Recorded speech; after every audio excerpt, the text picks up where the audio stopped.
billahi minasyaitonir rajim. Bismillahirrahmanirrahim. Assalamualaikum warahmatullahi wabarakatuh.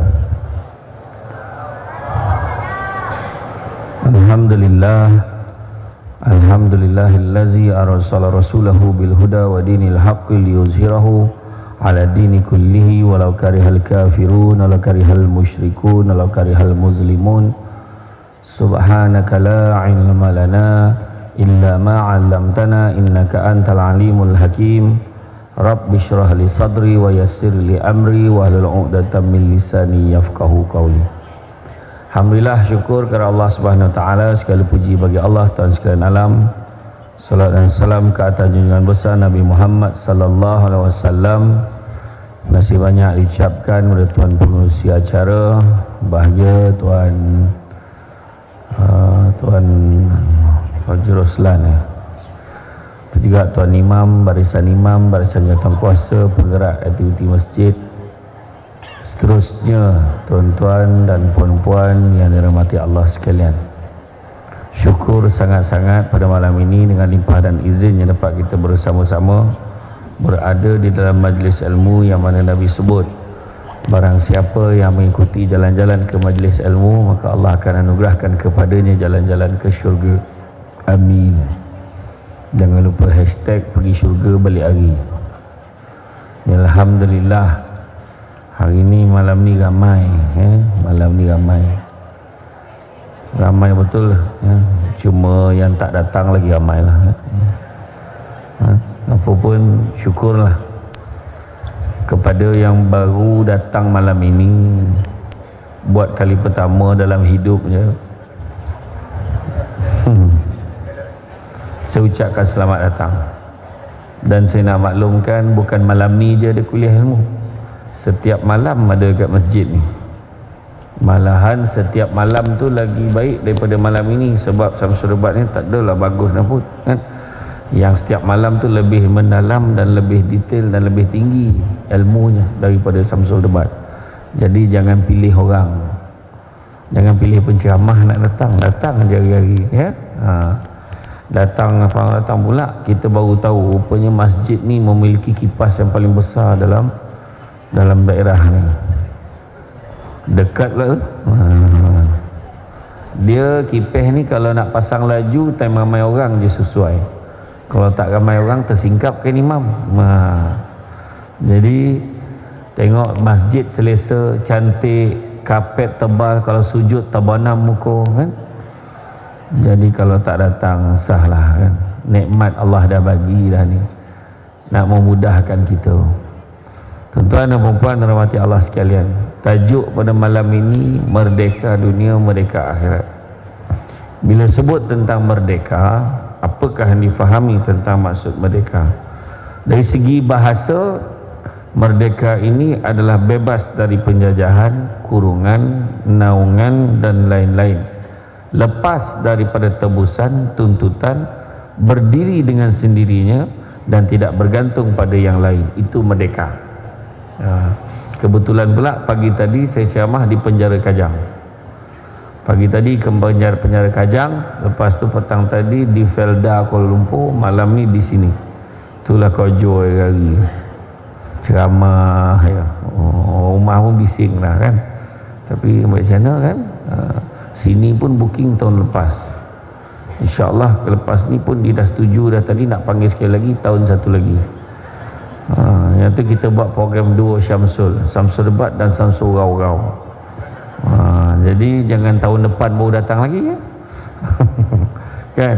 Jadi mana kata bila sebut tentang merdeka tu maksudnya bebas dan naungan. Pagi tadi pergi penjara, bila masuk dalam penjara ni, nak pergi masuk ceramah, saya pegawai Bank Islam yang sebagai penaja tu pun dia pun buat program juga sekali. Semua orang kena tinggalkan handphone, masukkan dalam bekas dia, kan. Tak boleh masuk, tak boleh bawa masuk. Bila saya masuk dalam tu rasa boleh keluar balik ke tidak ni, tentulah terasa macam tu. Itu dah rasa, itu baru dengan tahap luas tu dalam tu, kan, dah rasa macam terkurung dan terkongkong. Macam tu juga dunia ni. Rupanya Nabi pernah sebut dunia ini penjara bagi orang mukmin. Bagi orang beriman, dunia ni penjara. Kenapa pula penjara pula? Kenapa pula dunia ni penjara? Sebab banyak benda tak boleh buat, bukan sesuka hati kita kan? Makan bukan semua benda boleh makan, minum bukan semua benda boleh minum, cakap bukan semua benda boleh cakap, tidur bukan semua tempat boleh tidur. Ya ke semua tempat boleh tidur? Ada ke semua tempat boleh tidur? Tak semesti. Tak boleh tidur. Tempat-tempat, ada tempat-tempat tertentu tak boleh tidur sebelah bini orang. Mampus, mana boleh kan? Tempat-tempat lain lagi, zoo dekat kandang rimau lagi tak boleh tidur kan? Contohlah kan, sebab mudarat. Jadi ada peraturan dia, ada peraturan dia. Malahan Nabi juga sebut kebebasan sebenar seorang mukmin adalah kematian. Mati itu baru bebas. Selagi hidup ada peraturan. Bak kata orang USJ, the do and the don'ts. Benda yang boleh buat dengan benda tak boleh buat. Macam masuk penjara, dia boleh makan apa yang dihidang aja tak boleh. Dia cakap dengan pegawai penjara tu, kalau boleh hari ni nak nasi ayam, nak peha, nak orang pijak kan pegawai tu, cubalah buat kan. Tak dapat dah kan, tak dapat. Bukan semua benda yang kita minta tu boleh dapat. Berjalan pun setakat itu je. Dalam bilik, lepas tu bila nak masuk bilik balik, nak masuk dekat sel dia, semua kena beratur tadi saya tengok. Baju dia adalah baju ni, kala ni berapa tahun, kala ni dia kena penjara berapa tahun, kala ni dia tinggal lagi berapa tahun. Semua ada peringkat-peringkat dia. Marah. Lepas tu yang ni, kenapa bilik ni kosong, sel ni kosong? Sebab dia terlibat dengan kilang OT. Dalam tu buat OT, dia bekalkan OT pada penjara zon tengah. Macam tu. Macam tu gak hidup kita ni. Tu sebab Buya Hamka kata, hidup kalau sekadar hidup, babi di hutan pun hidup, dia kata. Kerja kalau sekadar kerja, kera di hutan pun bekerja. Kenalah bezakan diri kita dengan bauruk dengan babi hutan tu. Kalau kita kerja sekadar kerja, tengok bauruk tu kan sibuk dia patahkan kayu, seraut daun, tak apa dia buat pun tak tahu, tapi sibuk memang kan. Maka tentulah kita sibukkan untuk benda-benda yang bermanfaat. Khairun nas anfa'hum linnas. Sebaik-baik manusia, manusia boleh memberi manfaat kepada orang lain. Itu baru namanya manusia. Dan bila sebut dalam Islam kemerdekaan itu suci maknanya. Kemerdekaan itu suci maknanya. Islam itu sendiri membawa maksud kesejahteraan, kedamaian dan keamanan. Itu Islam. Salama, sejahtera, damai, tentram, tenang. Itu Islam. Datang masjid, tenang rasa. Mana ada rasa kusut datang masjid? Tak ada. Nak pula imam tadi yang baru tadi dia guna suara bass saja. Bismillahirrahmanirrahim.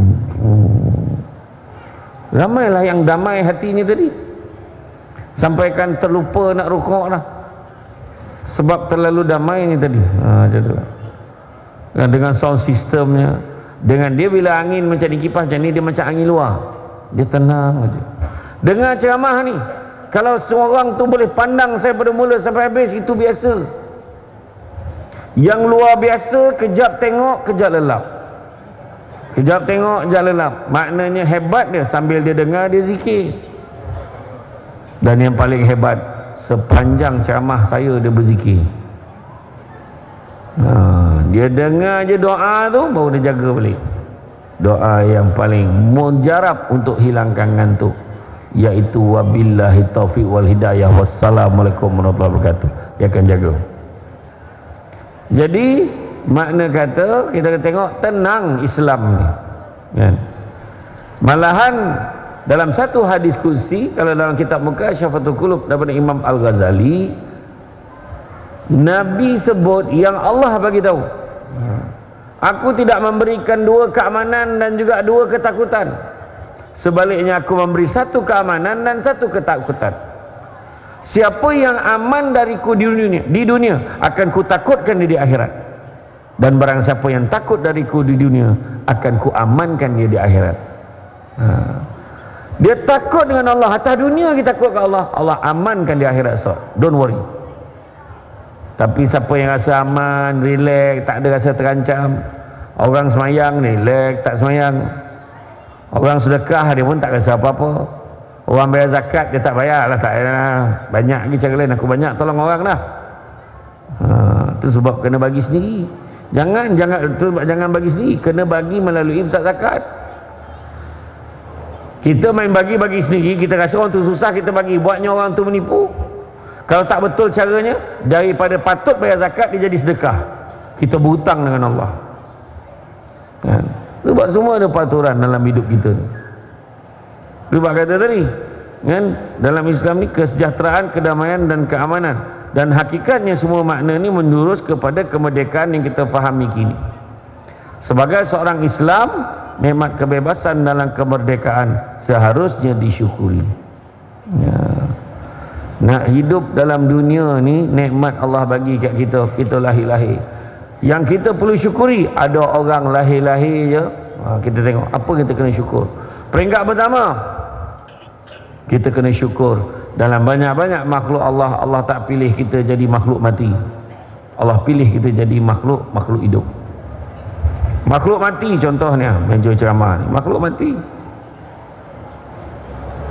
Botolnya makhluk mati. Mikrofonnya mati, kita tekan on baru dia on, kita tutup dia mati. Syukur Allah jadikan kita makhluk hidup. Dalam banyak-banyak makhluk hidup ada 3 jenis makhluk hidup. Yang pertama tumbuh-tumbuhan. Syukurlah Allah tak jadikan kita robong. Lahir-lahir jadi robong. Habislah kenduri lah ni. Asal kenduri je robong.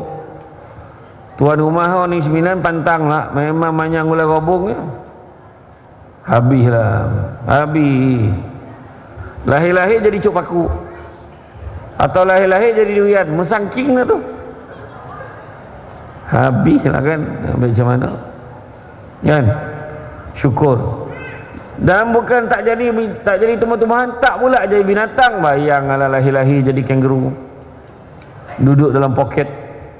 Duduk dalam poket omak, ajak tinjau, ajak nyuruk kan. Jadi kura-kura, seluar pula tu. Jadi arnab, jadi apa? Tak. Allah tak jadi kita makhluk binatang, tak. Allah pilih kita. Syukur Allah tak jadikan kita tumbuh-tumbuhan. Syukur Allah tak jadikan kita haiwan. Syukur juga Allah jadikan kita manusia. Dahlah jadi manusia, Allah bagi kita jadi orang Islam. Dahlah lahir dalam keluarga Islam kan? Dalam keluarga Islam, umat Nabi Muhammad pula tu. Kenapa pula? Sebab umat Nabi Muhammad ni special, istimewa. Kita tahu ketika di penghujung hayat Nabi, jaminan dia beri kalau Jibril, kau jangan risau wahai Muhammad ya? Diharamkan bagi orang lain masuk ke dalam syurga melainkan setelah umatmu masuk ke dalamnya, barulah umat lain boleh masuk dalam syurga. Bayangkan special tak special. Special pass. Dahlah umat Nabi Muhammad, duduk kat Malaysia lah tu. Syukur tuan-tuan. Kenapa kita kena gembira di Malaysia?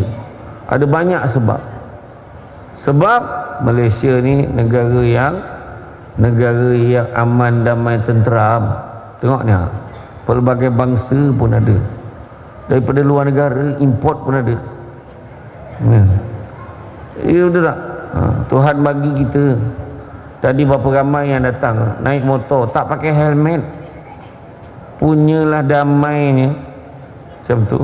Syukur ya. Tak pakai helmet, pakai kain plekat pun nonton tu pakai sepeda. Bayanglah. Punya tenang lah kan. Syukur Tuhan bagi nikmat macam tu. Nampak tak? Tu saya kata tadi, banyak nikmat yang kita kena syukuri, dan bila kita syukur kita akan rasa tenang.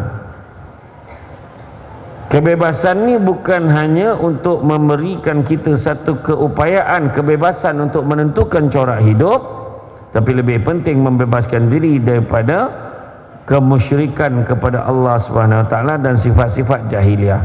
Sifat jahiliah yang dulu hari ini dah ada balik. Contoh, ingat tak peristiwa hijrah Nabi? Ketika Nabi hijrah, Nabi persaudarakan puak Muhajirin dan Ansar. Nabi juga damaikan Aus dan Khazraj.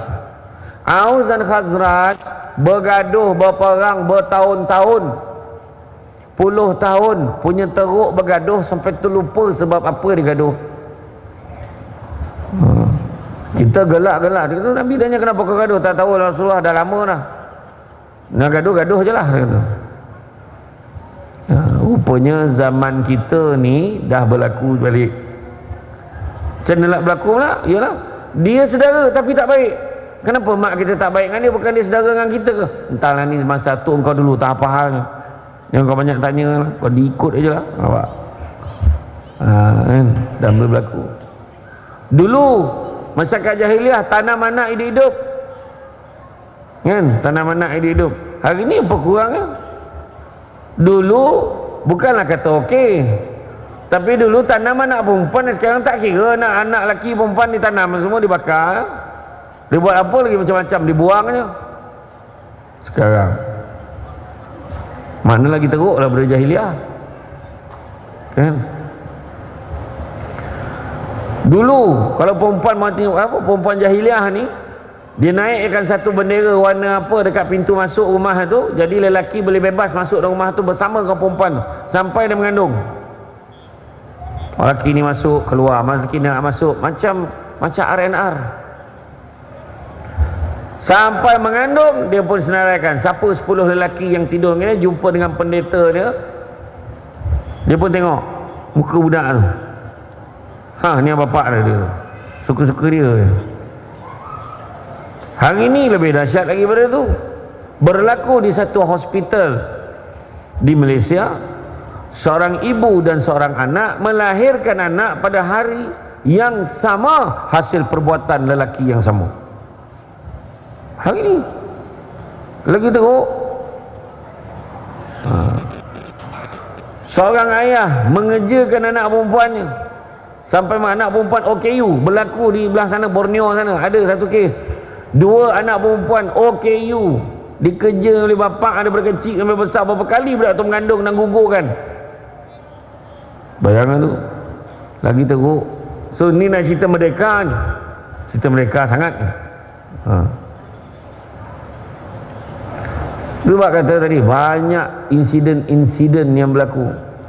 Tu belum cerita lagi, kan? Kaum Nabi Lut dulu isu apa? Tak tentu arah, laki dengan laki, perempuan dengan perempuan, kan? Dah poning tak kita lahir-lahir dah elok-elok senapang sibuk nak jadi perempuan. Dah senapang tu senapang je lah, kan? Tuan-tuan, beribu-ribu orang Malaysia pergi ke Thailand nak operate dan bukan semuanya terselamat. Ramai juga yang mati, cuma statistik tu tak dapat nak dikemukakan sebab dia tak balik-balik. Mati ke sana, dibuang senapang tu tak berhenti pula darah. Heran betul, tak pening kepala kita. Dekat airport elok dia pakai jubah, tiba-tiba depan Kaabah pakai telekung. Tu bukan orang Malaysia tu, orang Australia ke orang Thailand, macam tu lah lebih kurang. Itulah yang kita tengok hari ni. Sifat-sifat jahiliah tu ada balik, ada balik. Dan oleh itu seorang Muslim yang merdeka ada seorang yang bebas daripada keruntuhan akhlak dan kemurkaan Allah. Itulah kebebasan yang kita nak cerita. Makan sirih berpinang tidak, pinang ada di Kota Melaka. Makan sirih mengenyang tidak, pegah dek budi dengan bahasa. Dan akhlak orang sini belum start ceramah dah tuang air. Saya nak tuang sendiri segan, takut bukan air saya, tapi dah tuang, kita baliklah bismillahirrahmanirrahim. Bukan itu sahaja, dia siapkan air badak ni. Kau jangan main-main masjid SJ, air Starbucks buat amat nama. Frappuccino. Steady masjid ni kan. Tu saya kata kan, hebat orang sini. Terima kasih banyak. Ni boleh buat balik ke? Boleh kan? Jadi makna kata bebaskan diri kita. Jadi nak bebas ni makna kita tengok perkara-perkara yang mustahak. Kita nak tengok tadi akhlak. Sampai-sampai tadi ramai adik-adik tadi nampak Samsul Debat, Samsul Debat. Dia panggil Samsul Debat, tak ada dia dah, pakcik ke apa tak ada dah. Samsul Debat tu budak tu, kecil besar aku tengok budak tu contohlah kan.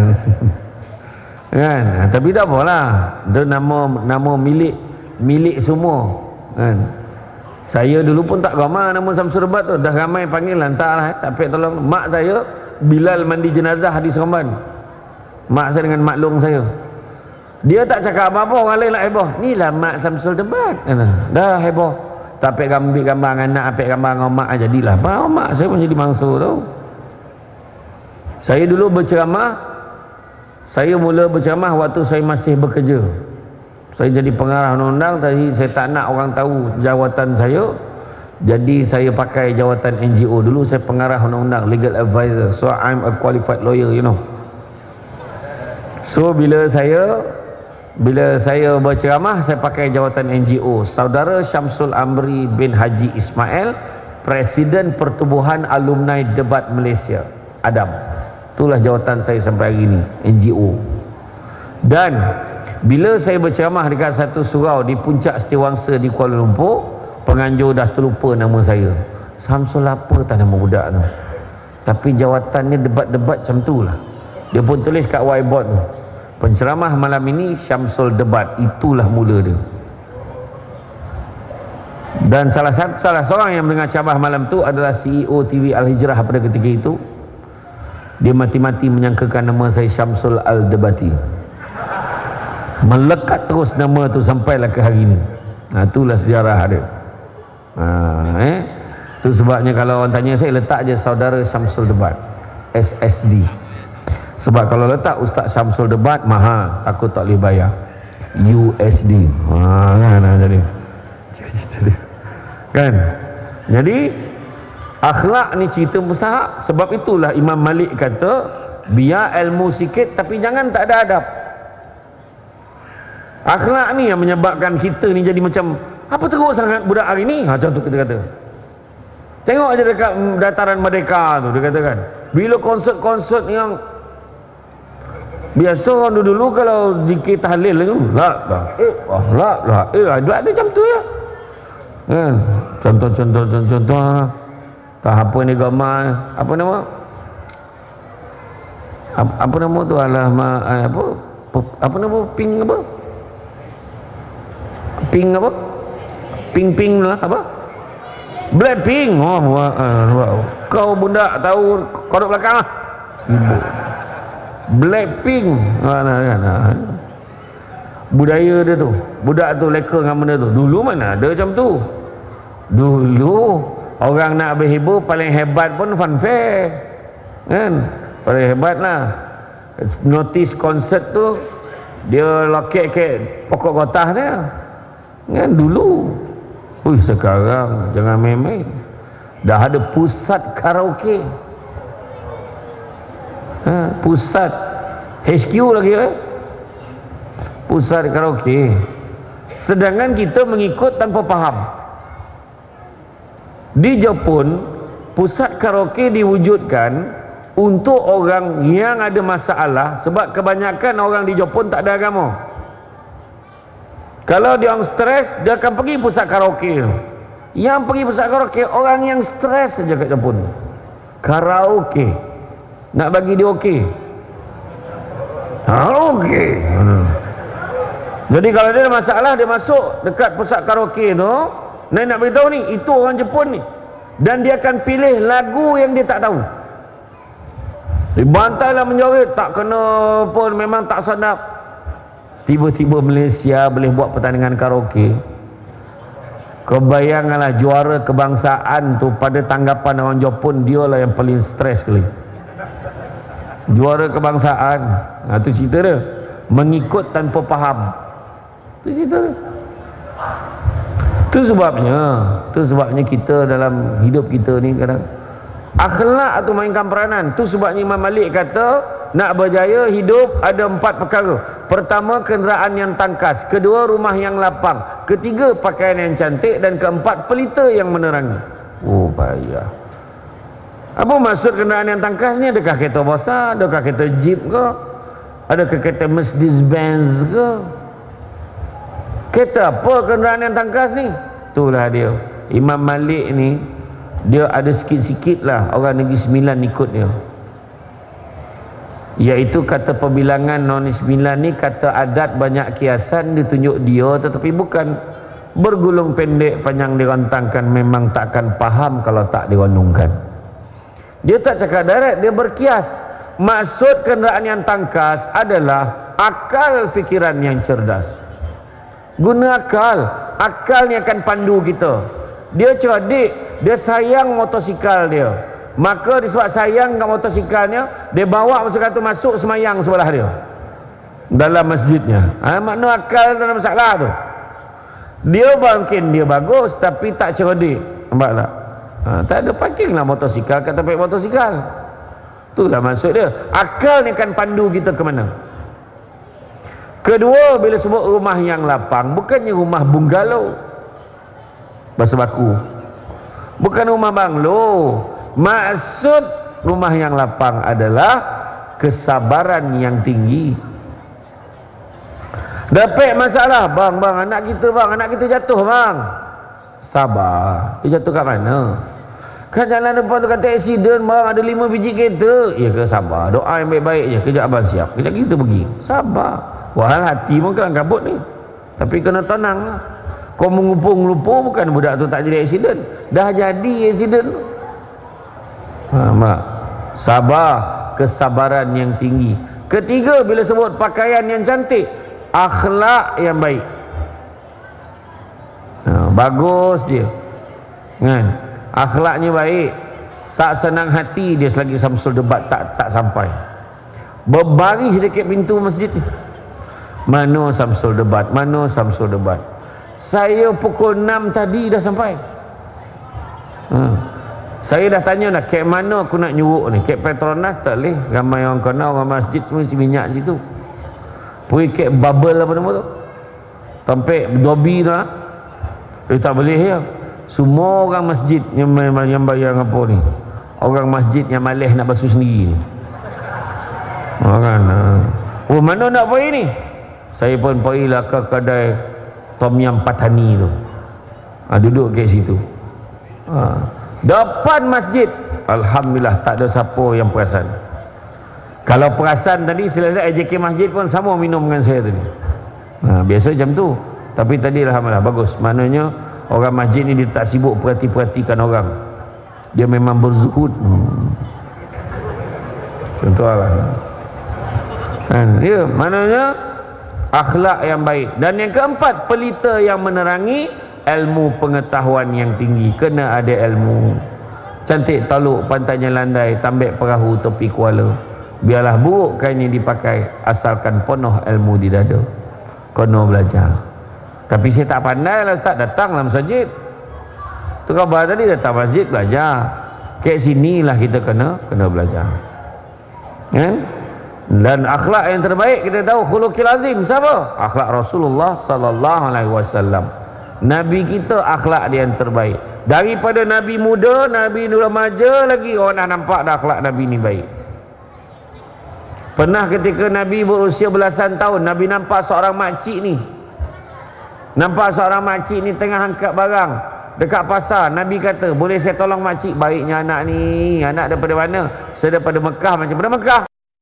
"Kenapa?" "Ada seorang budak tu nama dia Muhammad. Jahat budak tu, jangan kau baik dengan dia." Senyap je Nabi. Ini baik akhlak Nabi. Nabi tak melenting. Kalau kita dah terlopeh barang tu, "Aku tolong untuk banyak cerita kau." Tapi Nabi diam je, Nabi senyum je. Nabi bawa barang sampai ke rumah makcik tu. Makcik letak mana? Dia letak barang tu. Makcik tu, nak ambil lah ni. Dia bagi upah.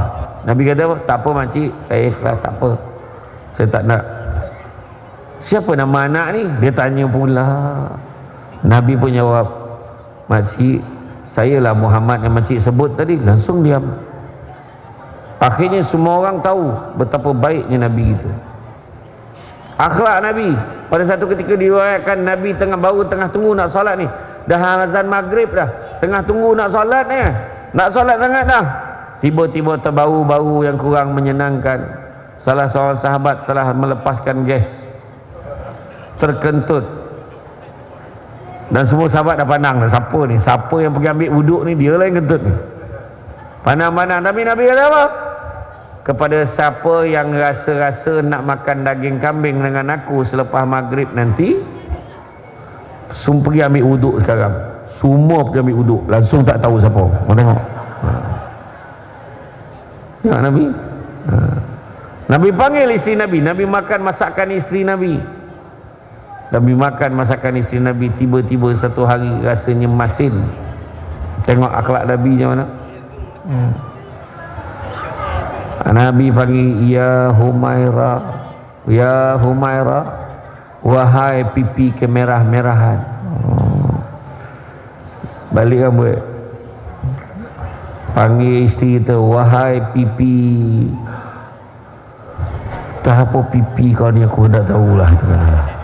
Biru ke merah ke balang-balang ke tak tahulah kan, macam tu lah. Isteri Nabi pula panggil apa? Ada apa ya Rasulullah? Panggil pangkat Nabi. Nampak tak? Macam tu orang perempuan muliakan suami. Pangkat dia tu panggil, bukan pangkat kerja dia. Ada apa wahai suamiku? Saya dengan isteri saya pun saya sebut, wahai isteri syurga abang. Oh macam tu. Apa barang yang isteri panggil jugalah kan, panggil jugalah kan. Panggil tu mesti dengan kemesraan. Pangkat tu panggil. Kalau kita panggil tu kita maksudkan ayah, sayang, baby. Macam-macam lah budak sekarang. Iya. Panggil suami, ada apa wahai suamiku? Oh macam tu lah. Janganlah panggil pangkat kerja dia. Ada apa wahai operator pengeluaran, kau hajar kau kan? Ada apa wahai imam satu? Ada kan? Imam rawatib lah ada pula kan? Bukan, maksudnya ada apa wahai suami? Pangkat kau. Nabi, akhlak Nabi. Nabi kata, ingat tak masa dulu-dulu, masa mula-mula kita kahwin, kenapa Rasulullah? Kan kita makan bersuap. Ingat ya Rasulullah? Mari sini, kau suapkan aku dulu. Tengok akhlak Nabi. Nabi dah tahu masakan tu masin, dia boleh suruh isterinya suapkan dia lagi. Bila suap aja, Nabi kunyah macam biasa, senyum. Nabi tak buat muka masin, tak ada. Dah Nabi kunyah macam biasa, Nabi pula bagi aku pula suapkan kamu. Bila dia suap ya, langsung Aisyah capai pinggan buat ke dapur. Ya Allah masinnya. Dia faham. Kita dah ada belum kemerdekaan tu? Belum. Kau sini kau. Dia dah tahu masin dia sound. Kau sini. Kau tahu tak darah tinggi aku berapa hari ni? Wah, tahu baca darah tinggi je. Oh, belum merdeka lagi kita. Nampak akhlak dia dengan isteri, akhlak dengan suami macam mana? Betul. Orang perempuan boleh tak makan dulu sebelum suami makan? Boleh ke tak boleh? Kalau boleh hanggut, tak boleh ngeleng, boleh ke tak? Ada yang geleng. Buat khusus minggu je lah. Kalau laki khusus minggu lah. Ya Allah lapar bang. Copek lah balik dengan sebaik-baiknya kak lah bang. Abang lapar sangat lah. Saya makan dulu ya. Macam tu kan. Betul. Lelaki ni pun dia bukan dia perempuan yang nak dimanja, lelaki pun nak dimanja. Iya. Makin tua, makin teruk kau nak manja itu. Iya. Tuan-tuan jangan tengok orang perempuan, jangan ingat dah tua bangkul mengado lah. Jangan. Bila usik nak mati orang tua ni, jangan. Jangan. Dia pun perlukan belayan tu juga. Kan? Akhlak Nabi, Nabi tak marah pun. Tengok Nabi, Nabi bagi hadiah pada isteri-isteri Nabi, Nabi bagi cincin, Nabi pesan kat dia, jangan kau bagi tahu pada yang lain yang aku bagi kamu cincin ni. Oh, Nabi kata, Nabi ajar isteri Nabi ni jaga rahsia. Dengan entah macam mana, tiba-tiba satu hari salah seorang isterinya tanya, ya Rasulullah, antara kami semua siapa yang paling kau sayang? Tak apalah, kau cakap je, kami terima. Nabi senyap, cakaplah ya Rasulullah, siapa yang paling kau sayang? Yang paling kau sayang? Nabi pun jawab, orang yang aku bagi dia cincin tu, dialah yang paling aku sayang. Tersipu-sipu lah semua orang, sebab ingat dia, wahal semua dapat. Tengok cara Nabi, nampak? Hati-hati, kan? Dan begitu juga kebebasan ini, kan? Kita kena merdekakan diri kita. Keuntungan akhlak hari ini terlalu banyak, termasuklah dalam bab perkahwinan. Ada orang tanya saya, baru-baru ni saya ceramah tajuk cabaran rumah tangga hari ini. Cabarannya bermula sebelum kahwin lagi dah masalah. Ada 3 cabaran. Pertama, tak mampu. Tak mampu ni ada 2. Satu, tak mampu keuangan. Yang kedua, tak mampu diri. Tak mampu diri ni bukan hanya kemampuan syahwat dan batin itu, tak, termasuk juga kegagalan mengawal panas baran dan emosi. Tak layak lelaki itu kahwin. Dia memang suka, dia boxing ya, daripada sekolah, menyepak kerja, masuk tomoy dengan bini-bini dia di tomoy nanti, contoh. Maka dia perlu pastikan dia boleh kawal ke mana. Kalau tak, haram jadinya, sebab dia tu tak layak, tak mampu. Kedua, tak mampu dari segi keuangan. Hari ini tak mampu keuangan, tapi dimampukan dengan pinjaman pribadi. Ada. Masalahnya pinjaman pribadinya adalah pinjaman konvensional dengan riba, interest. Dengan itu dia gunakan duit untuk melangsungkan perkahwinan dia. Maka bayangkanlah perkahwinan itu jadi apa. Ini pesan betul-betul ni. Dan cabaran yang ketiga, sebelum kahwin, ikhtilat tak jaga. Bakal-bakal ni dah buat dah benda-benda yang selepas bakal. Faham tak? Faham kan? Dah mula dah pergi tempat-tempat berdua-duaan, yang mak pun sama. Tengok anak tu naik motor dengan tunang dia, baru tunang, bukan kawan, rapat sikit peluk jatuh nanti, mak punya kerja. Ikhtilat sebelum kahwin lagi tak jaga, macam mana? Lepas kahwin, masalah komunikasi. Lepas kahwin, masalah dengan mertua. Lepas kahwin, masalah layanan. Lepas kahwin, masalah pengurusan keuangan. Lepas kahwin, masalah hubungan dengan ipar 2 yang tak baik. Lepas kahwin, masalah, banyak masalah. Dan yang paling besar sekali, yang paling asas rumah tangga, tiang asas agama tak jaga, solat tak jaga. Tu cakap tadi, makna kata nak sebutkan tentang rumah tangga hari ni, cabaran dia besar. Walau bagaimanapun, melihatkan keadaan ini, adakah kita mempunyai kemerdekaan itu?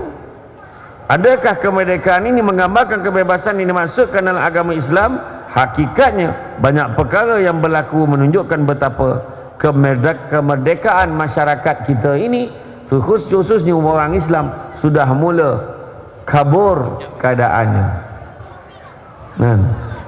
Banyak masalah-masalah. Maka tu sebab kata tadi, balik semula kepada, dan Nabi dah sebut, seandainya ketiadaan aku nanti, dan seandainya kalian berpegang kepada 2 perkara ini, kamu tidak akan tersesat selama-lamanya. Itulah Al-Quran dan Sunnah aku. Kan, balik-balik kepada Quran. Tanya balik, bila last ngaji kita? Alhamdulillah, waktu semasa saya darjah 2, saya dah khatam dah. Lepas tu tak ada dah.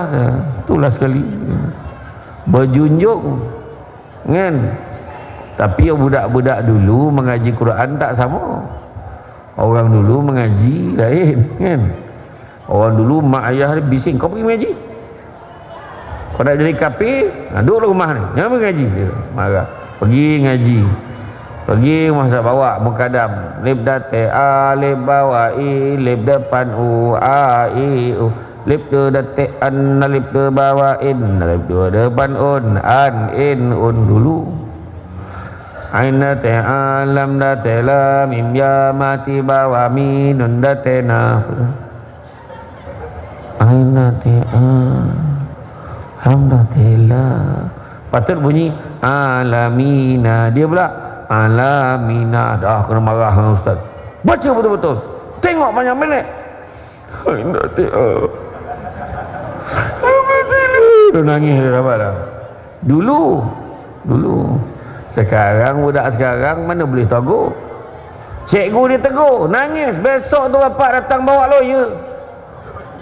Gila bapak. Budak sekarang mengaji lain. Abata saja qada zaro sekarang. Kaedahnya beza. Tapi kena ngaji-ngajilah.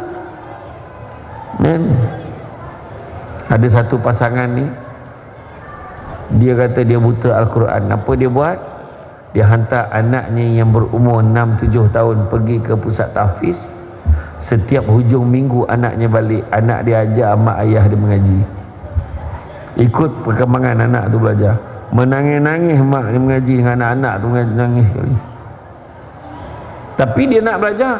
Ada berlaku satu tu perencen, pesara ketua pengarah di Putrajaya. Tak nak sebut kementerian mana. Dia balik, dia jumpa imam. Imam, boleh tak ajar saya solat? Saya tak tahu solat. Dia tak tahu solat. Adalah yang cakap, dah tu tua budak belajar solat. Silap-silap dia dah tua belajar tu lagi baik pula solat daripada kita yang perasan elok. Tu saya kata tadi, memerdekakan diri kita.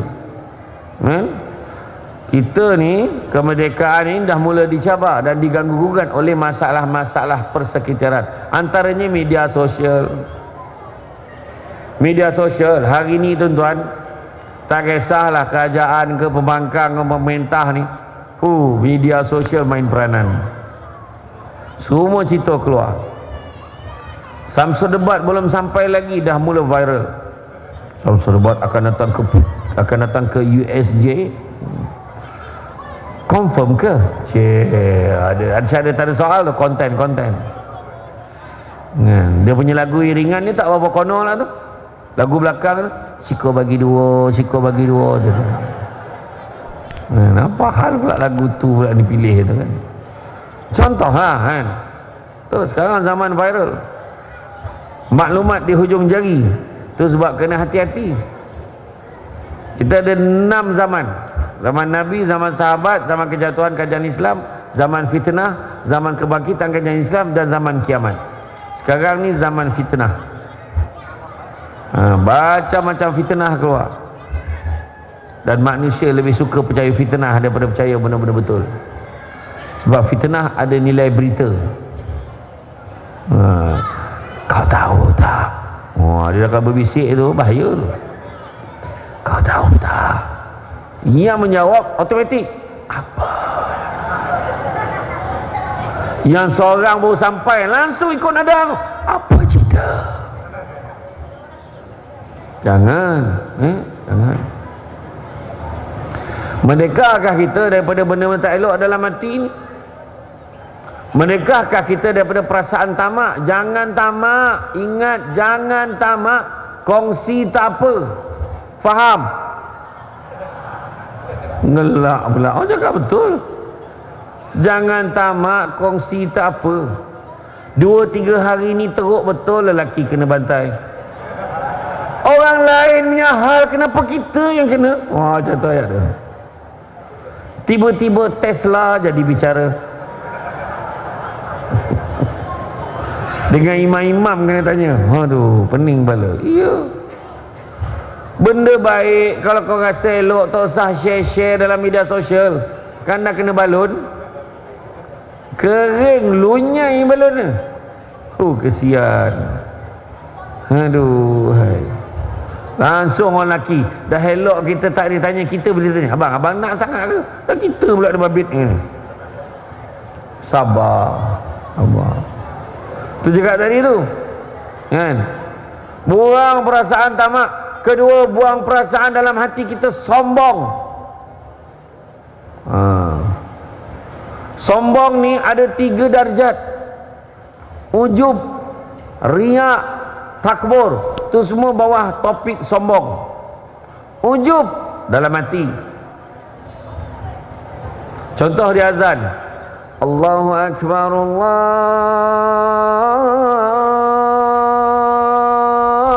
Akbar. Dalam hati dia, sedap juga suara aku, dia kata. Tu ujub tu, dalam hati dia tak cakap. Kedua, riak. Ditunjuk dengan orang. Contohlah, dia masuk dekat masjid, dia sampai ni, hai, tak ada orang. Dah 3 hari dah aku paling awal ni. Ujub. Dia paling awal datang masjid. Nak sembahyang maghrib, dia datang pukul 5 suku.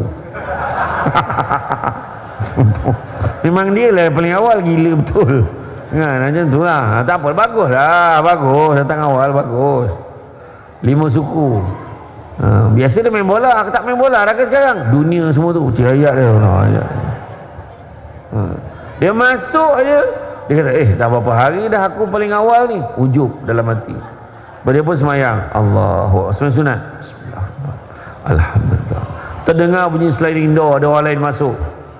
Cek, orang tu masuk, langsung berbunyi Bismillahirrahmanirrahim. Dia nak orang dengar dia tengah semayang. Riak, tunjuk dengan orang. Takbur, bila dia dah mula bercerita dengan orang. Kau perasan tak? Perasan apa? Siapa yang paling awal datang masjid akhir-akhir ni? Siapa lagi engkau lah? Iya ke? Nak kena penampar dah ni katnya. Bayangkan seorang boleh ada 3-3 sekali. Jangan sombong, tak ke mana. Nak sombong dengan apa? Semua Tuhan bagi. Contoh, kalau saya tanya lah kan, siapa yang pakai jam tu kan? Siapa pakai jam? Saya tanya, jam tu siapa punya? Jam tu siapa punya? Dia akan jawab, saya punya lah, dia kata. Itu jawapan biasa. Saya punya lah. Tangan tu siapa punya? Dah menong kawan. Tangan, badan kita, kepala kita, kaki, semua Allah punya. Macam mana boleh mengaku kat tangan tu kita punya? Sedangkan kita pun bukan kita punya. Macam tu lah maksudnya. Tu nak buka pahaman tu. Boleh mengaku, tak iyalah, bukan kita punya.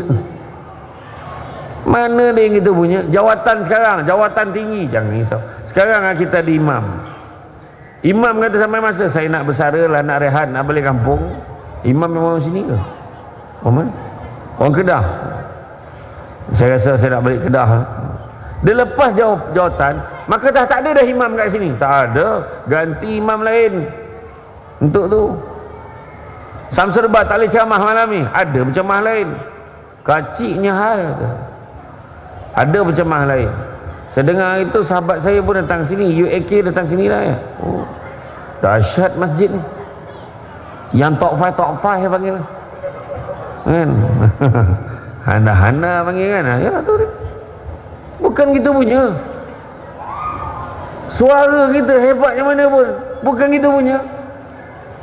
Penyanyi tu yang punya dahsyat ni dulu nyanyi, tiba-tiba masuk ke Gavaganza minta nyawa nyanyi lagu sendiri. Lagu sendiri pun tak sampai nafas, cakap apa? Dulu dia berlakon jadi hero, sekarang jadi watak orang gaji. Jadi tukang kebun, jadi driver. Yang perempuan dulu menghiasi majalah-majalah. Dulu majalah, sekarang majalah pun dia tak ada. Sekarang berlakon jadi bibik, saya cakap Indon ni. Nak tunjukkan masa tu berlalu. Dan apa kita ada ni bukan kita punya. Kalau betul kita punya, tu sebabnya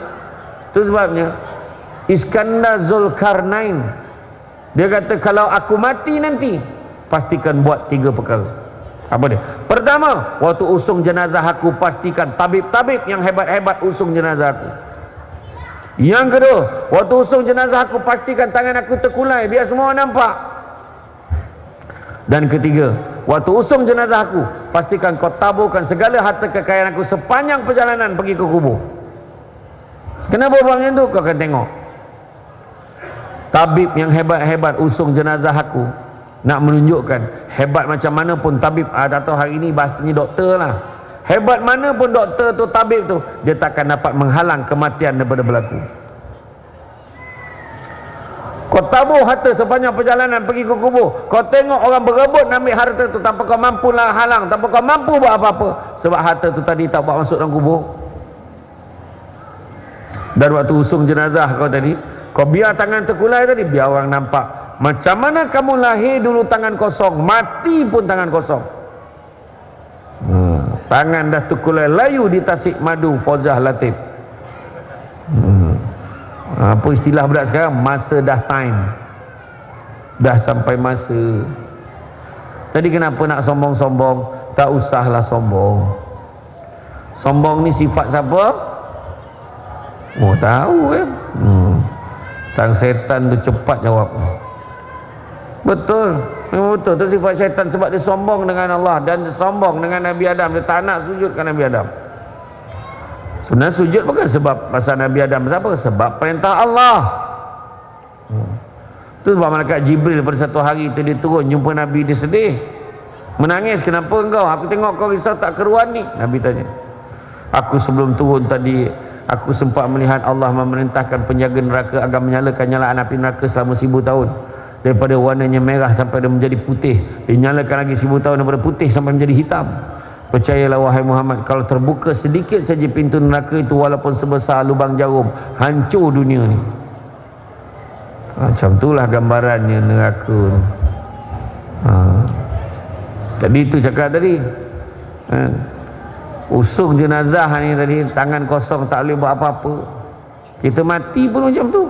Nak sombong dengan apa?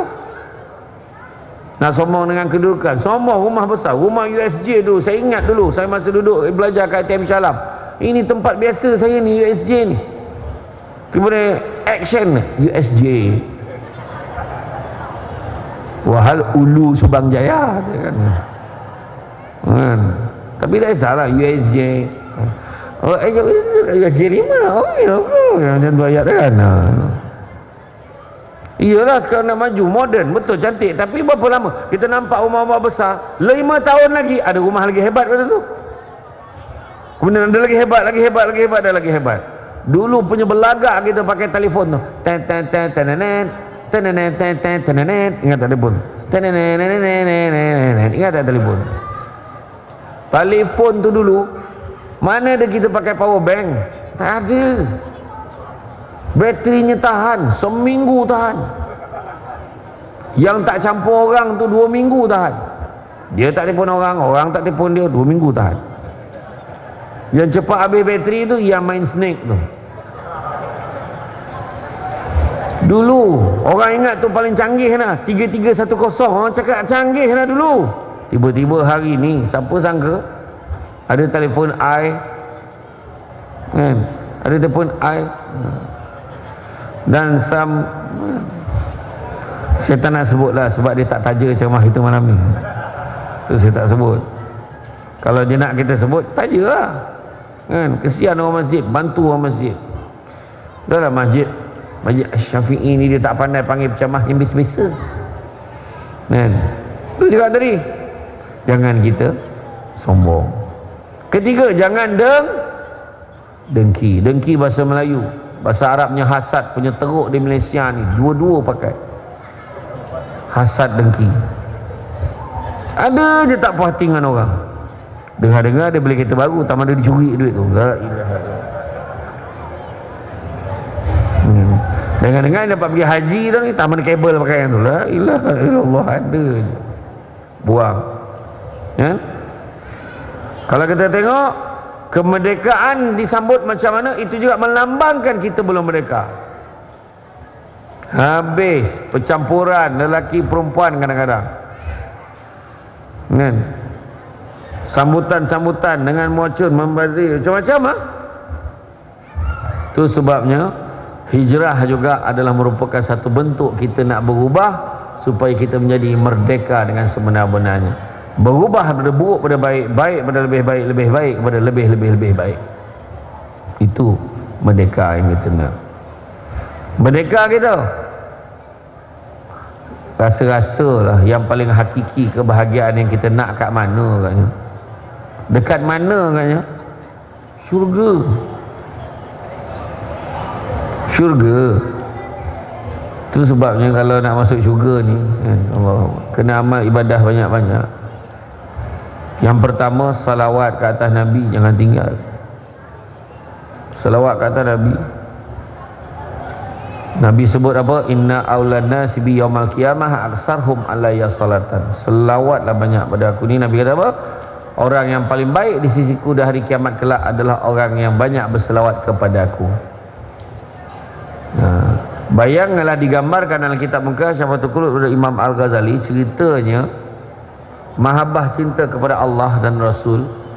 Digambarkan malaikat tu kepalanya sampai bawah arasy Allah, kakinya sampai ke dasar bumi yang ketujuh, sayap yang sebelah tu tutup bahagian barat bumi, sayap yang sebelah lagi tutup bahagian timur bumi. Itu saiz malaikat. Besar ke tak besar? Bulu-bulu pada sayapnya tu menyamai jumlah makhluk yang ada dalam dunia, punya banyak.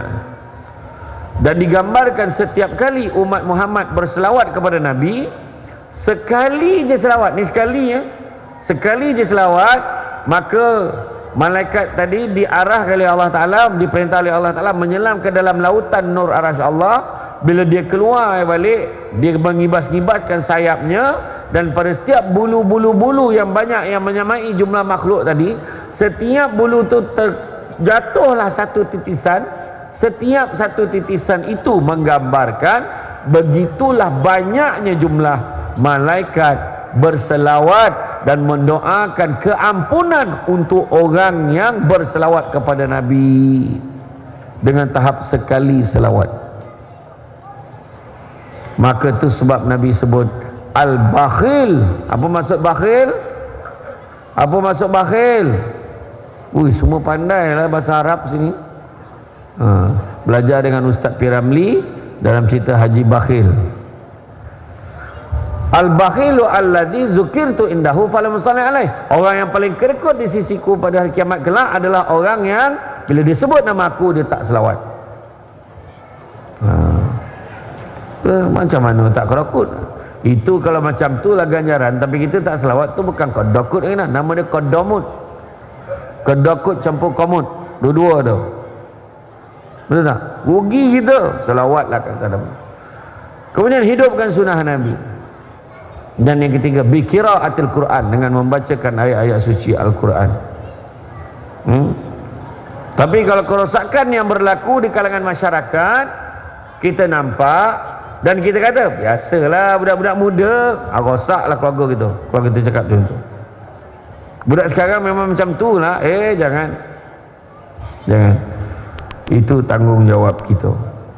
Pagi cahaya torang mentari lebih torang dari pelita. Pandai-pandai membawa diri, barulah merdeka itu bermakna.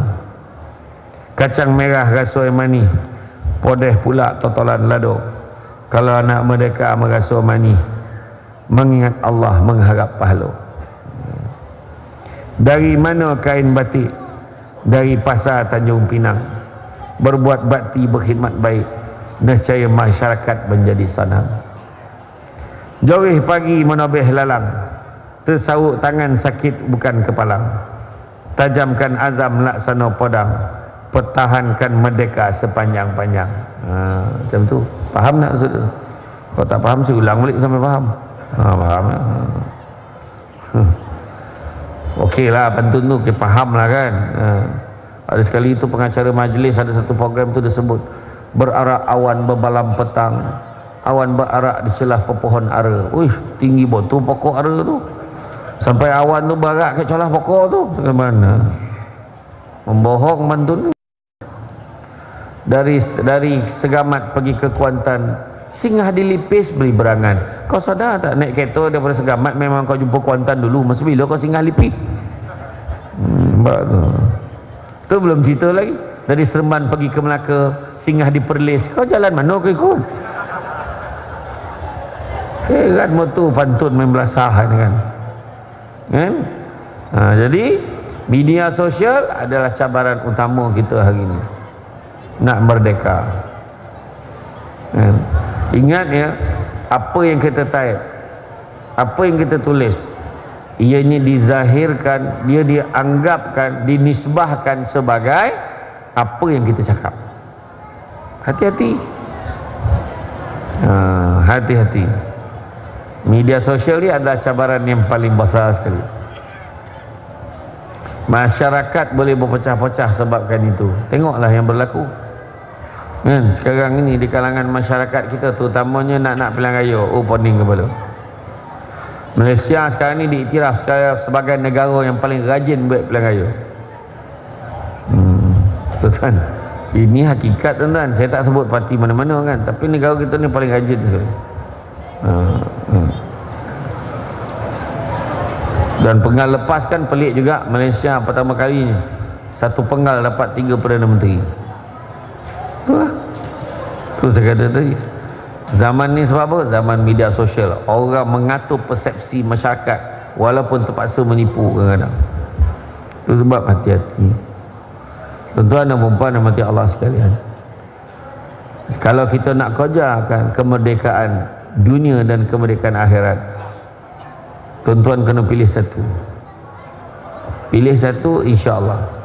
Kalaulah boleh satu menyebabkan kita dapat sikit, tapi kalau boleh yang satu lagi boleh dapat dua-dua sekali, siap dengan free gift, dah tentu kita dah akan ambil yang boleh satu dapat dua, kemudian siap dapat free gift. Itulah yang Allah janjikan kepada manusia dalam surah Asy-Syura ayat yang ke-20. Skip ni, sabar-sabar, skip ni. Dalam surah Asy-Syura ayat 20 Allah beritahu apa? Barang siapa yang mengejar keberuntungan keberuntungan akhirat, nescaya kami akan tambahkan keberuntungannya itu. Maknanya dunia pun dapat. Namun barang siapa yang mengejar keberuntungan dunia, nescaya kami akan berikan sebahagian saja daripada keuntungan dunia itu, dan takkan ada satu bahagian pun untuknya di akhirat kelak. Dan di mana nak? Kerja akhirat dapat dua-dua, atau kerja dunia dapat sikit, akhirat langsung tak dapat apa. Pilih satu tuan-tuan, kejarlah akhirat. Liman kana arjullaha wal yawmal akhir wa zakarullaha katsira.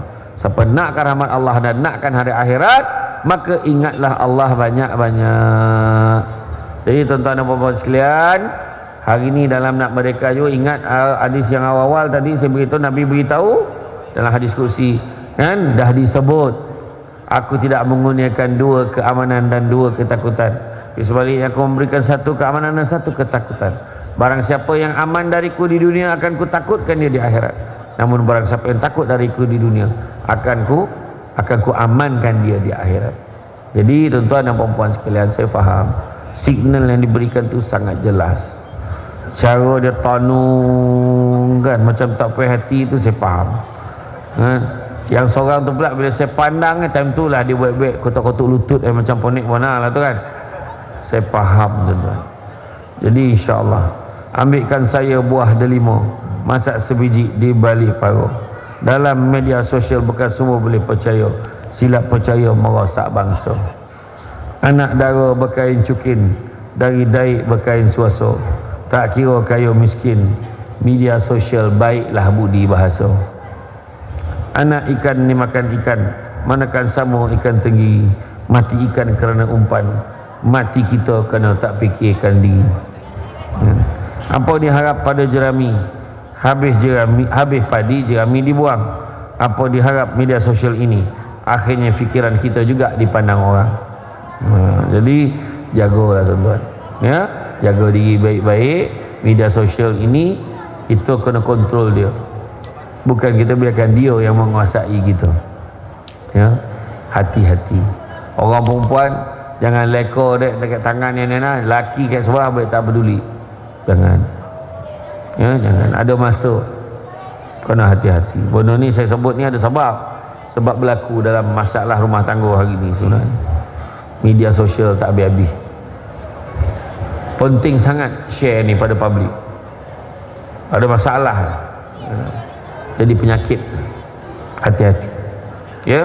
Jadi tuan-tuan dan puan-puan sekalian, rasa cukup sekadar itu. Bak kata orang, sepandai-pandai tupai melompat akhirnya jatuh ke tanah jua. Walaupun perkongsian sudah tamat, mudah-mudahan meresap ke dalam jiwa. Tenang-tenang di laut sampan kelok mudik ke Tanjung, hati terkenang mulut menyebut, jasa baik pihak masjid menjemput, rasa nak junjung. Jadi tuan-tuan dan puan-puan, itu saja daripada saya. Sungguhnya yang baik datang dari Allah SWT. Oleh kurang itu punca kelemahan saya sebagai manusia biasa. Pokok sekayu daun selasih. Thank you, terima kasih. Assalamualaikum warahmatullahi wabarakatuh.